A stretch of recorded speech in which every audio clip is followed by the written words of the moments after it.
Hey folks, Lig here with another epic update. Not a lot going on this week, but there are a few things to talk about. First off, we have a new ranked season in Hearthstone. If you were ranked 20 or higher, as of the end of the day on Wednesday the 30th of April, aka the first day of May, you would have gotten the Pandaren themed card back. With this current season, you reach rank 20, you will now get a Black Temple themed card back, and frankly, I didn't go with the Pandaren one. I kept the Fireside one. It seems to be a little more unique, and also I think it just looks better.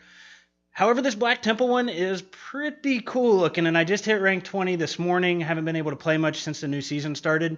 If you're having trouble getting to rank 20, if you're not super into Hearthstone or whatever, if you've made a custom deck, that might be your problem. Go back to the basic cards. I know people who have gotten rank 20 without even having the basic cards for a specific class opened up. It's just something that you need to spend a little time doing, spend a little effort and a little brain power figuring out the strategy of how you want to play your deck.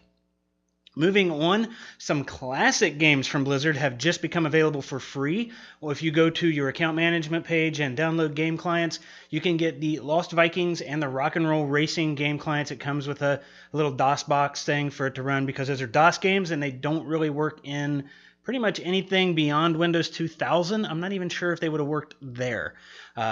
This is really cool. It gives a lot of people who are maybe newer to Blizzard games. I mean, come on, these games are 20-some years old. But if you didn't play these games, it gives you a chance to play them. They're free. And also, maybe with a lot of the talk about Heroes of the Storm and people wanting the Lost Vikings in there, I personally would like to see some rock and roll racing stuff in Heroes of the Storm. Maybe they're putting this out there to get people a little more familiar with the characters so they make a little bit more sense when and if they do get added to Heroes. Now, one last thing to talk about. After the LFR not having tier gear and the I don't want to say drama, the uproar from the community about that, both for and against. There's another topic that's been around for a while now, since BlizzCon anyway, and that's flying in Warlords of Draenor. There was a blue post from, I believe, Bashiok, stating that they simply don't know if we will ever be able to fly in Draenor. A lot of people taking, again, both sides of this. I'm okay with it if they live up to their promise that flight points will be fixed and they'll be more direct. Less about the flight saying, more about getting me where I want to go so that way I spend less time using the flight points. I personally believe that eventually they will put flying into Draenor. It might not be until maybe the second raid tier gets added. I think it's going to be delayed for a little bit, and the reason I believe that they will do it is because they sell mounts in the real money, in the Blizzard store that people have spent $25 on, and they fly. And you're basically telling people, you threw your money away. So I think eventually they will add it, if for no other reason than that. I personally don't feel like there's a gameplay reason where I have to have flying. There's a post out there that basically says, how much fun is it if my objective's over there, I mount up, fly to it, kill the guy, mount up, and fly back out, and I didn't have to actually go through the world to get to him. It kind of takes you out of the immersion of the world, and I fully agree with that.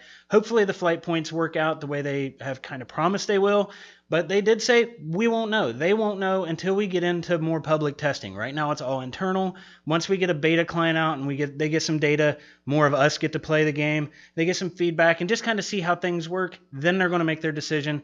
Maybe even make their decision later. They might decide during beta, hey, we're not going to put flying in.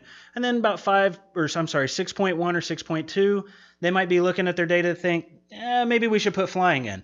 They could put it on at any time. It's a flip of a switch, I think. Just guessing. It seems that way from the posts that I've read. Anyway, that's it for this week. Thank you all for watching and see you next week.